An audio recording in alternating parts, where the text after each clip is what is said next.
The way sex workers are talked about in the media and public sphere is little short of slander. They're presented as either victims or sinners, but almost nobody ever asks them what they think or presents their viewpoint. So the voices of sex workers are often missing from the discussion. Clara Matthews is someone I've known for a while via social media. She makes spanking porn and works as a dominatrix, and she's been in the industry since she dropped out of university at 19 and became a stripper. In this interview, we discussed her quarter century as a sex worker, the lifestyle she's lived, and whether she would be happy, hypothetically, if her daughter decided to follow in her footsteps. Clara also recently read and reviewed my book, Porn Panic, and she very kindly wrote and recorded a book review which is included here after the interview.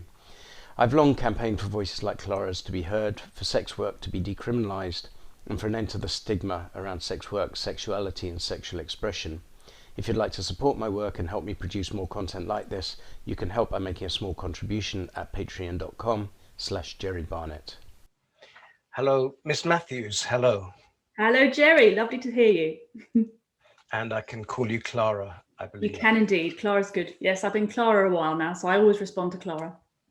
Great. So we've met via Twitter and we've followed each other for a while. And I guess you've followed my entertaining political meltdowns and... Oh, I love them. I look forward to them. Every day I see what you're up to and what you're furious about today. It's wonderful. Yeah. And I steal your opinions relentlessly and pretend they're mine because they seem very cool. You're welcome. Yeah. So I'm a bona fide influencer. You surely are. Yes. Congratulations. I owe you. Or as an influencer, as I once told, my son was getting really annoyed that my daughter was copying him all the time, his little sister. All right. And so I told him, that's really cool. You're now an influencer. But really, he said, I don't want to be an influencer. Oh. So that's what I always say influencer now rather than influencer. An infinite influencer. Brilliant. And your timeline's a lot more entertaining. So it's kind of some random bits as well as links to... There's bottoms. I guess, I think that's what it's coming to is I like bottoms and there are bottoms on your timeline. So bottoms are excellent. And I work with some of the best, really. Yeah, including my own. Yeah. Bottoms are gorgeous, aren't they? Men, women, I don't care. Just lovely. I've never met one I didn't like, honestly. They're all divine.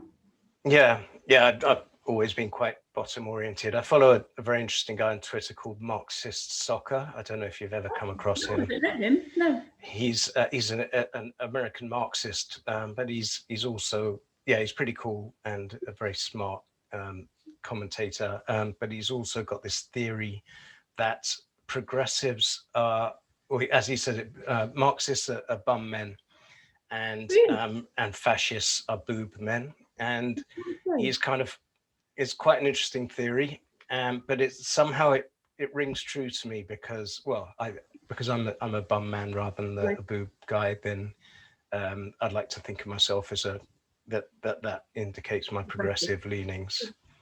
Yeah, I don't know. Maybe there's something in that. I don't know why it would be, but yeah, well, certainly all the people I know and like are bottom people. But I suppose that's my career as much as my politics, probably. I need to explore it more with him. Yeah. There's a thesis there for sure. But so you've got bottoms on your timeline and OnlyFans links. Indeed. Yes, I love OnlyFans. It's the most absolute joyous thing. I only really started pursuing it properly because of COVID, because I kind of had a proper job before then.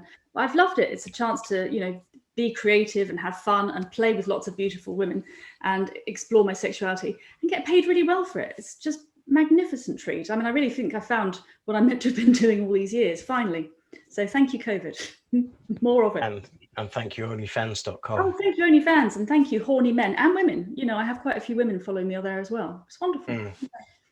Yeah, I mean, OnlyFans is really the kind of obvious and natural evolution in porn.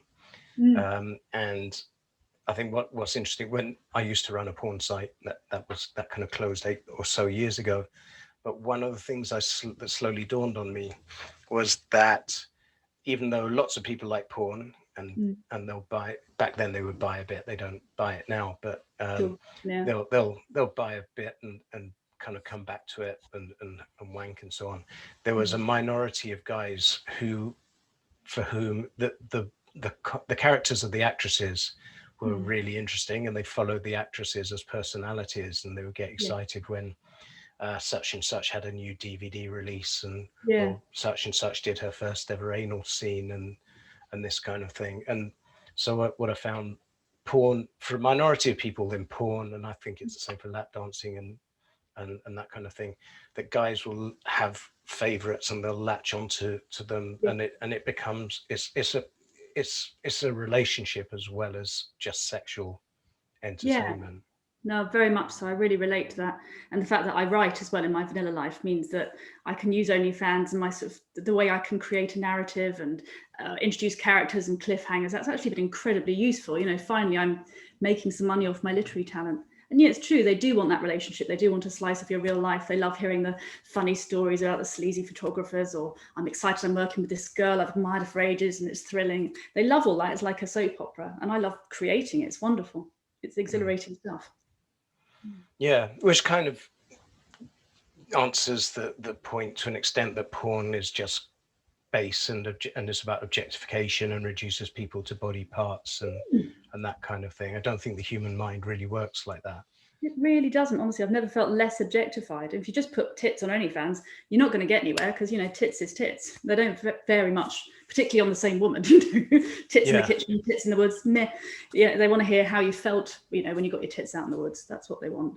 It's the exact opposite of objectification. It's being treated as a real human. All of you, your foibles, even your bad moods. They want to hear about it. It's wonderful. Yeah. So I think we'll plug your OnlyFans channel, but you can be found on Twitter as Miss Matthews 123, and is that the same idea on OnlyFans? It is indeed the same. OnlyFans.com/Miss Matthews 123. That's me. I've just gone into the top 9.6%. I'm very excited. It's rising every day. That's excellent. Brilliant. Yeah, being once you're in the top 10%, then that's really.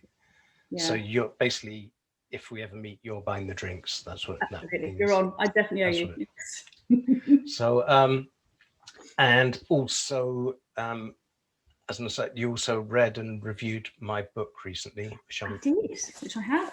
Got it here. Yeah, loved it. Absolutely loved it. Yes, read the review. It's on stripyscarf.com. You can find it on there and other places. I put it on Goodreads too. But yeah, it was a wonderful book, and I genuinely mean that. It's not just because I'm talking to you. And many, many more people should read it. It's sensible, clever, funny, interesting, and it makes a lot of points that people really need to hear about how porn actually isn't at all bad for you or anyone or society. In fact, it's an incredibly good, positive thing. And how rape and other sexual crimes have just plummeted.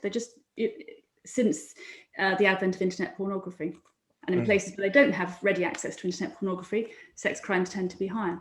And I don't understand why people don't know that, because it's really useful. And my life would have been a lot easier if women had known that, feminists had known that, and other people had known that. Yeah, I mean, thanks. And yeah, that's a particularly important point for me. That's the real takeaway. The book's really about feminism, and that feminism, at least the radical side of feminism, became more and more is obsessed with rape and using rape as a weapon, as a political weapon to achieve stuff. But so you've actually done me. Sorry, go ahead. Well, that was a really interesting point you made about how feminism never used to be anti-sex, and I hadn't really ever thought about that before. But it's true, of course. It's quite a recent development how suddenly they're all opposed to pornification and all that nonsense. Whereas in the 70s and the glory days, the original sort of Germaine Greer, Erica Young, they were all about sexual liberation, exploring your sexuality. I don't quite understand how that's all been closed off, and suddenly it's something horrifying and vile that needs to be ignored or shut away. Yeah. I think I mentioned in the book that it was quite hard to get smut as a teenager in the early 80s, and one of the sources of kind of rude words was my mum's Spare Rib magazine, which was a very hardcore feminist magazine. Yeah, there was loads. I used to love feminism. It seemed really cool, and then they just ruined it all. It was full of exciting ideas, but vanished. So, the main reason you're here today. Oh, I should add, you've recorded a review of you've recorded an audio version of the book review, and so I'm going to include that on the end of this video to encourage people to stay to the end. Oh, fab! Excellent. My lovely voice. So, Yeah. So you're a sex worker, and you're about to hit 25 years as a sex 5 years worker. of service, absolutely. I'm getting a gold So watch. that's what we're mostly here to talk about. But yeah, if you could explain in your own words, how did this happen, and why are you still doing it? Gosh, okay. Oh, well, I was 19 and I was reading philosophy, politics, and economics at Oxford at Balliol, and incredibly miserable. Um, I was from a family that no one had ever been to university before. I didn't come from a privileged background, despite the accent. And you don't really do very well at Oxford if you're not from a privileged background, if you're not born to it, was my experience. So I was depressed and going through eating disorders and all that sort of stupid, boring stuff that girls do when they don't feel happy in themselves. So I decided to take a year out, which made everyone very pleased because I was quite boring and annoying at Oxford. And I just felt like, the world was suddenly a blank page. I could do what I wanted. And I found an advertisement in the Evening Standard saying, dancers wanted, you'll make up to £600 a night. It's a lot of money in 1995. No experience necessary. I thought, well, I love dancing, always have. And I love money and I've no experience of anything at all. So this is perfect. So I went for the audition and I was so green and idiotic that I turned up in a leotard and leg warmers. It's rather charming. And I didn't get the audition, but I spent about 2 hours talking to all these amazing girls and just feeling finally that I belonged somewhere. I loved it. I loved the camaraderie and the glass mirrors and the chandeliers and all of that. So the next day I went back, having bought the basque and the heels, and I thought, I've got this now. I know what I need to do. So the first time I walked out on stage, my audition consisted of me walking out and getting my tits out and walking off again. So I thought it'd be like, a chorus line, I'd be doing routines. No, none of that. But the second time I knew exactly what I was doing, and I oozed onto that stage, just brimming with confidence and joy. And I knew I'd got the audition that time, and I had. And thus began the happiest 12 years of my life, really. I kept thinking it was going to stop and I'd go back to Oxford and I would, do something useful and become a civil servant or something, which was always the plan. And I just kept putting it off. And eventually I found I was, in my late 20s and having a ball and extremely wealthy. And I just lost the ability to be miserable. So I thought, I know, I might just stick with this, actually. Why the hell not? I'm so glad I did. And so, I have some friends who are now retired strippers because, you reach a kind of an age and you're, that I get the same kind of sense of nostalgia and how much they loved it. And just the sheer sense of fun and community and so on. But you reached you mentioned the kind of money involved as well, kind of being in your 20s and rich. I've just had a little message that my internet connection's unstable. Can you still hear me okay? Yeah, you just cut out for a moment there, but I think, maybe repeat that question. Okay. Really, I was saying you kind of reach this point. You're in your mid-20s and you're loaded, and presumably you're kind of working shortish hours compared to other people in their mid-20s and absolutely just partying a lot and so on. It sounds terrible. Property. Oh, it's awful. Yeah, and I've always really loved houses, so I was building up a property portfolio as well, which was also a nightmare. I could probably retire. When I first started, the guy who auditioned me said, it's a great time to start when you're 19 because then you can retire by the time you're 30. And actually I could have done. I didn't want to because I was having too much fun, but it was a real option. And I think this is the thing that shines out about sex work in general, just like how well paid it is. And in general, at least compared to the other available options. And it's certainly something that I think, to be honest, myself and I think a lot of guys feel it would be great if this kind of thing was open to guys, and there's undoubtedly a sense of jealousy that you can do that. Oh, definitely. Yeah, I've heard that from so many punters. Yeah, so if only I were a woman, I would definitely be doing this. And I feel for them. Particularly working class boys and men. There isn't an easy option to be glamorous, have fun, and make tons of money. They have to go into gangs or drug dealing or something, which is a lot more dangerous and probably less fun. I don't know. Yeah, I have Or banking. Yeah, oh yeah, all that I suppose, or something proper, or yeah, breaking up the roads or something. But yeah, nothing that you can just dress up and have fun and have adventures and get well paid for it. It's criminal, really. Yeah, these are the issues that feminism should be addressing. It's outrageous. Yeah, I think what's amazing is that when people talk about sex work, that the kind of obvious fact that it looks fun and it's high earning kind of doesn't come into it. It's the discussions tend to revolve around exploitation, trafficking, patriarchy. Who made you do this, you poor creature? Yes. What are you addicted to? Yes. How many drugs do you take? Who beats you up? I don't know. I always feel that women are vaguely disappointed when they discover I've never been raped or sexually abused. I don't have a crack problem. I think they hate the idea that it's just that easy to have fun and make money. I can understand that. It must be really annoying, but sorry. Yeah. I've just had a lovely time. Yeah. I feel bad. I'm a people pleaser. I'd love to say I was sexually abused, but it's just never happened. Yeah. I think people look for having been sexually abused in one's background appears to be the thing they reach for. I mean, why else would you want to work 10 or 20 hours a week and earn double everyone else other than Makes no sense sexually abused? Yes, absolutely, yeah.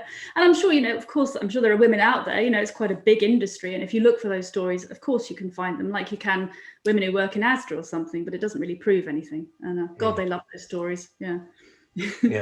Yeah. I mean, it is true. I certainly know a lot of people in the porn world and so on who are people who aren't very good at holding their lives together and do tend to lurch from one crisis to the next. But I think the point about sex work is that it's about the only way that people like that can pay the bills. That's very true. There's nothing else there's no other job they're going to be able to hold down. So yeah, I get sex work isn't so much the cause of their problems as the kind of as the only solution that they can find. The possible way out of them. Yeah, absolutely. That makes sense. Yes. So you did stripping from the age of 19 up till 30? 30, yeah. And then I decided I didn't want to become ridiculous. So I thought I'd give it I'd try and find some other career, but I really didn't want to leave sex work behind. So again, I answered an ad in the Stage. They wanted girls to be in spanking videos. And I'd done a little bit of that in the past. So I trotted down to Bournemouth to the Vixen Ladies outfit and met a load of other wonderful women who were doing extremely well doing spanking. Spanking's always been my kink anyway, so I was always very attracted to it. And met women who are, putting their kids through boarding school just by doing one-to-one domination sessions. I thought, hang on, I could probably manage this, And again, it's performance, it's dressing up, it's showing off, it's acting. I reckon this is the one for me. And it's been a magnificent way to make money. And I've loved it even more than stripping, possibly. I've continued to make spanking films, but increasingly the money comes from sort of one-to-one domination sessions, which are enormous fun. I really love it. And it's a privilege really to be able to explore someone's sexuality with them and give them what they want. More of it. So that's been the last 14 years of my life, really, sort of creating sexual adventures for people, the kind of thing they've only dreamed about. Right, so you're heading to your quarter century. I am. How terrifying is that? No. I'll stop. I will get a proper job one day, I mean it. I won't. I definitely won't. Yeah. Sorry, I just had a thought and it slipped away for a minute. You've given a fairly...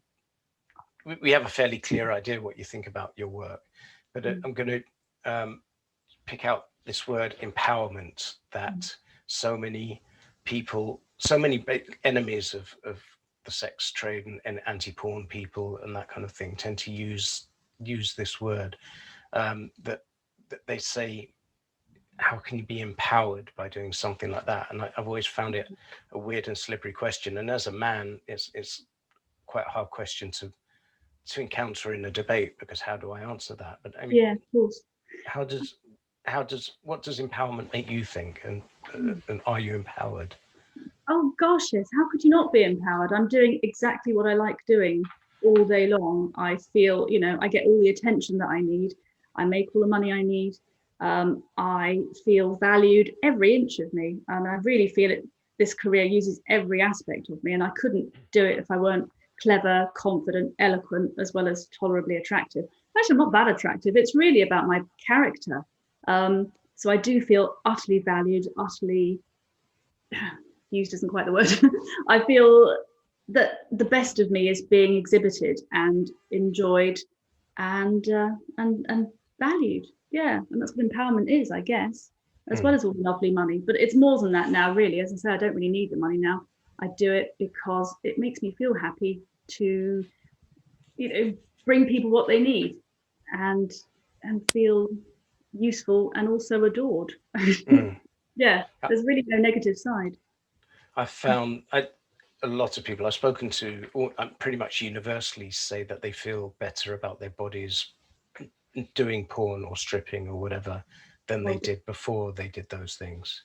Yes. Oh gosh, yeah. So I went through eating disorders, and it just stops when you start stripping. You have to start believing that you're gorgeous and fabulous and amazing, because that's what you hear just over and over again. Yeah. If I meet young women who are struggling with their confidence or body image issues, I always tell them to get into the sex industry because it will just fix them up. It really will. Just take your clothes off. You'll find men will adore you. It's really not an issue, and they don't care if you've got a belly or stretch mark. They don't. As long as you're naked, they're happy.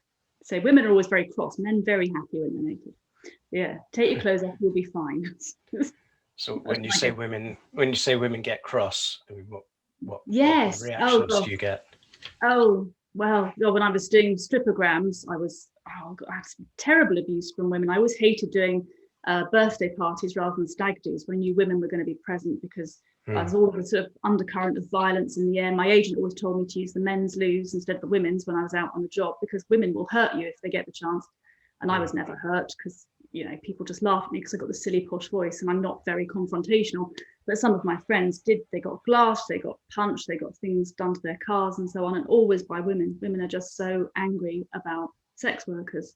I was working in Southall, and they would line the streets, sort of throwing rocks at us after our shift. I remember all these women, amazing. I had feminist super glue in the locks and strip clubs I worked at and so on. All of the violence, the horrible repercussions I've faced have always been from women, always. And even now, if I talk about it, it's women who are sneery and vile about it, whereas men are, that's amazing. You lucky bugger. Well, that's my experience. I do a lot of debates defending pornography, or I do sex work occasionally. I did one on sex dolls last year that was really good fun. But it's, I mean, all of the strong, passionate feeling against this comes from women, in my experience. I know in America it's a bit different. You get these kind of very, very religious men. But over here, it's always women identifying as feminists. Why do you think that is? I'm an evolutionary psychology geek, so I mean, it seems pretty. I've written quite a lot about the economics of sex and the fact that sex is the biggest industry in the world, even though we like to pretend it's not, and that it's controlled by women. So women are acting in a very rational way, in that other women are their competitors in the industry, and that's. But it's amazing the way people intellectualize it. So to be honest, I think probably a woman glassing you in a pub is probably more honest than someone who stands up on stage and reels out a lot of feminist nonsense about objectification and empowerment. But it is fascinating. But it's the most obvious answer, which is kind of jealousy and competition, is the one that people refuse to accept. I hate that idea. Yeah, that's really interesting. I remember you saying that if you add in sex work or sex, then the pay gap between the sexes actually closes. There is no pay gap, and there certainly shouldn't be, because we're all sitting on gold mines as women. And certainly the stories we hear are only the negative ones. You said there's some resistance to presenting the story of a happy sex worker.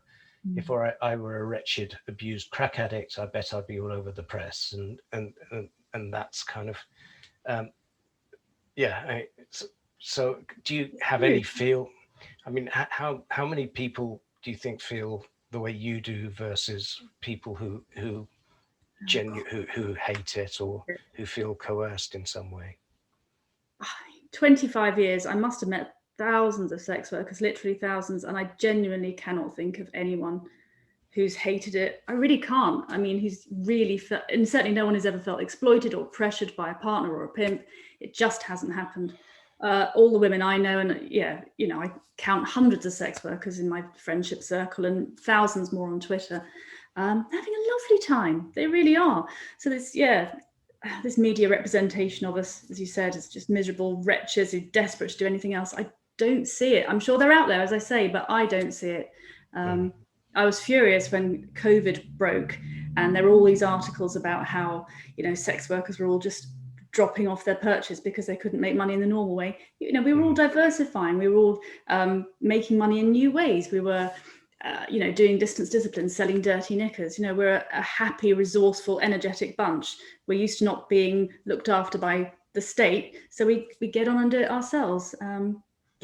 But that's not a story anyone wants to hear, and because I write as well in my vanilla life, so I'm always writing articles about how brilliant OnlyFans is. Nobody wants to publish it, or how much I love my life, because I'm very happy to be out there. I think somebody should.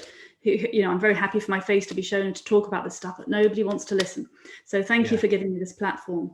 We are out there in our droves. We're out there saving for our pensions, we're buying property, we're raising children, we're having very happy relationships, and we're having a ball and having all manner of sexual adventures. We're traveling the globe, as you said, doing things that most people just dream of doing, and not leading chaotic lives. But no one wants to know, but it's true. It's happening. That's the majority in my experience. I found a very similar thing, and it was probably a decade or so ago, while I was still working in the porn industry, that I felt these kinds of stories needed to be told, because I genuinely went out there to check. I was worried that I might be involved in an industry in which people are being exploited or abused, and I wasn't. If people are going to be exploited and abused, the least likely place for that to happen is going to be on camera. But it's so I did a podcast about 10 years ago with two stripper friends, and this kind of all unrolled from there. But it was this general feeling that this is what makes them happy, and the thing that made them most unhappy was the fact that a lot of people, especially women, were just so horrible to them and refused to accept their word for why they were doing what they were doing. Brilliant. Yes. There's one question I always get in debates, university debates and things, which is quite hard as a man again for me to answer, which is, they always say, how would you like it if this was your daughter doing this? And so it's quite hard. If they ask me my son, that would be easier, because I've got a grown-up son and I've been a son myself. So, if they asked me that, I would say, well, if this kind of thing was available to me as a teenager, I can't imagine that I wouldn't have jumped into it. I was trying to have as much sex as possible anyway, so the idea that I might have got paid for it. But how would you answer that question? How would you feel if it was your daughter? Sadly, I only have a son, and I try to get him into the sex industry. I've had him doing camera work for me. But if I had a daughter, I would absolutely encourage her to get into the sex industry. I really would. And I would really tell her to think very carefully about it. My son's friends, female friends, there's one working at Sports Direct for £4.55 an hour and having the most horrible time of it, and she's on her feet 12 hours a day doing horrible, boring, menial jobs and being treated really badly by customers and bosses alike. Why wouldn't you just lie on your bed taking selfies and texting your mates instead? I absolutely would encourage my daughter into the sex industry. I only wish I had one to encourage. I really do. It's a wonderful life. And I don't understand why you wouldn't want your daughter to be happy and make tons of money doing something really simple and pleasant. Of course you would. What kind of mother or father would you be if you didn't want that for your child? I think that's brilliant. I think before we wrap up, is there anything you'd like to add or to plug? Gosh, probably should. Just OnlyFans, really. I don't know, just carry on being sexy and having kinky times, really. It's a joy. It's a wonderful aspect of the human condition. God knows we all need cheering up at the moment. So don't be ashamed of what you are. do what you want to do, and do it proudly and openly and honestly, and keep enjoying. And I think I can guess the answer more or less, but if you could do it all again, this last 25 years all again, what would you do differently? Oh, I just start sooner, really. I really regret the time I spent doing A-levels and university and all that rubbish, just nonsense. I just go straight in, because I always really was going to be a sex worker. I was always fascinated by the sex industry and strippers, and I always wanted to walk past them in Soho. And, it's just something that always fascinated me. I've always been sort of hyper-sexed and just interested in the theatricality of it. And I just wish I'd started sooner, really. And I'll just go on as long as I can, really. I'll drop dead doing it, I reckon. But not yet. I got another 25 years in me yet, I reckon. Yeah, let's hope that doesn't happen just yet. No, I got more adventures to have, I'm sure. Okay, Miss Matthews, thank you very much. Thank you. A Review of Porn Panic by Jerry Barnett. From the lurid title and cartoon cover, you might not expect to find within these pages a detailed history and compelling analysis of liberalism, pornography, censorship and feminism, from prehistoric times via the Enlightenment, the post-1945 socialist triumphs of universal education and health care and the welfare state, to the present day. Yet that's what Porn Panic delivers, in accessible, humorous chunks, liberally spiced with illuminating examples and personal anecdotes. Jerry Barnett's style is funny, intelligent, coherent and lucid, while the arguments he presents are fascinating and frequently unanswerable. The chief argument, or fact rather, is that pornography is not harmful. That's right, pornography, not the least harmful. Take a moment to grasp that idea. There is indeed a correlation between the consumption of pornography and sexual violence, but it is an inverse correlation. This seems so staggering to those of us raised on a constant media frenzy of porn equals evil, that it is worth lingering here a moment to allow the idea to digest. In countries where there is strictest regulation around pornography, there are also the highest rates of rape and other serious sexual crimes, including child sex abuse. Rape has been declining since the 1970s, but with particular rapidity since the 1990s, and Barnett argues compellingly, with an array of enlightening statistics and studies from around the world, that the sudden existence of internet pornography is the cause of this decline. In the US, the 4 states with lowest internet access are also the 4 states that bucked the trend and showed an increase in rape between 1980 to 2000. In the Czech Republic, the swift transition from brutal repression to liberal, unfettered access to any damned thing in 1989 saw child sex abuse plummet by almost half. And on and on.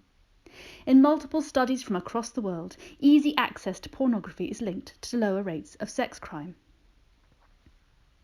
Barnett continues by making the obvious point that tightening regulations around pornography is very likely to reverse this trend. Easy access to pornography seems particularly to reduce rape among teenagers, so it seems likely that if the anti-sex, pro-censorship campaigners get their way, we will see a spike in sexual violence. Why does porn reduce rape? Oh Lord, loads of reasons. Read the book, it's fascinating. A more interesting, pertinent question might be, why do lefties and feminists keep fighting so hard for something which will actually harm women, make them more susceptible to sexual violence? And moreover, ignore the fact that those who benefit financially most from the sex industry are invariably female. Assume that their right not to be offended is more important than other women's right to work, to earn, to give themselves and their families a decent standard of living. I can attest to this. A sex worker for 25 years, I've earned far more than was ever decent, and on the few occasions I've worked with men, when stripping or filming, they have always earned less than me. Usually in films, chaps get their travel expenses if they're lucky, more often nothing at all, while occasionally they must actually pay for the privilege of taking part in the project. Some ethical porn producers insist on paying men and women equally. I don't. Bugger that. That's capitalism. When men are queuing up for the chance to interact with me on or off screen, when they don't sell particularly well anyway, not many porn consumers are that interested in seeing men's bodies, myself included, why would I pay them? Barnett goes on to explore the way in which attacking access to pornography can often lead to other forms of censorship. Porn is seen as a soft target, a form of expression trickier to justify, which, having once had its availability limited, makes it easier for the state to deny us access to other information and art forms for our own good. I admire the way he admits he was wrong in protesting against Nick Griffin's inclusion on Question Time, for example, back in 2011. Non-platforming him would have given some credence, authority, perhaps even martyrdom, whereas debating him publicly quickly exposed him as a silly, shallow sort, devoid of any actual ideas, easily demolished by anyone with a modicum of sense. For practical and philosophical reasons, censorship of almost any sort, with the exception of a few hoary old clichés, fires in theatres, incitement to violence, is ineffectual and idiotic. Dialogue works. Gagging doesn't tend to change minds or hearts. Free speech empowers citizens to provide innovative solutions that are more intelligent, harmonious, humorous, and long-lasting than the simplistic and unimaginative use of state power, Barnett argues. He offers as example the bikers who protect the funerals of fallen soldiers from the Westboro Baptist Church by singing and revving their engines. And one might also recall the neo-Nazis marching through Germany, who found their walk sponsored by local residents and businesses, all profits to anti-extremist organisations. Conversely, those sly, self-interested pricks who seek to spread hatred and disinformation are frequently bright enough to do so without falling foul of any censorship laws. Here he gives the example of Nigel Farage, who made a career out of attacking minorities without falling foul of any censorship laws. Indeed, many of the tabloids manage similar tricks daily by use of insinuation and carefully selected case studies, not actual lies, just seriously slanted versions of the truth. If people are determined to say something vile, they'll find a way. And trying to stop them usually means interfering with other people's rights and freedoms, which is to be avoided at any cost. Barnett quotes J.S. Mill at length, arguing that in the marketplace of ideas, where free exchange of opinion and information is encouraged, open debate will inevitably sift right from wrong, good ideas from nonsense. The solution to bad speech is more speech. And the solution to bad pornography is more pornography.